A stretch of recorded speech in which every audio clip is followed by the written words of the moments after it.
அடுத்ததாக பார்க்கக்கூடிய ராசி மகர ராசிக்காரர்கள்.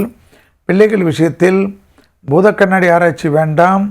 அதேபோல் மறைமுக எதிரிகள் திடீரென்று உங்களுக்கு எதிராக சில விஷயங்களில் தொந்தரவுகள் ஏற்படுத்துவார்.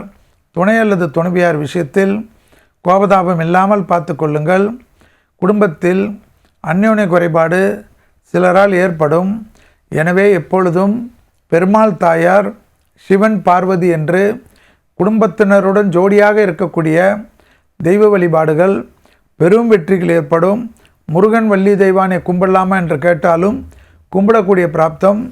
தொழிலில் இருக்கக்கூடிய சங்கடங்கள் பரிபூர்ண நிவர்த்தி. குடும்பத்தில் நல்ல விஷயங்கள் நிறைய நடைபெறக்கூடிய சாத்தியக்கூறுகள். விநாயகருடைய காரிய சித்தி மாலை சந்தோஷத்தையும் அனுகூலத்தை தரும். தொண்டையும் நரம்பு சம்பந்தப்பட்ட உபத்திரத்திலும் அதீத கவனமாக இருக்கக்கூடிய ராசி மகர ராசிக்காரர்கள் என்பதை ஞாபகத்தில் வைத்து கொள்ளுங்கள். இழுபறியாக இருந்த பலவிதமான சிக்கல்கள் பரிபூர்ண நிவர்த்தி ஏற்படுவது ஆனந்தத்தையும் பேரானந்தத்தையும் ஏற்படுத்தி கொடுக்கும். வியாபாரத்தில் இருந்த சங்கடங்கள் பரிபூர்ணமாக நிவர்த்தி.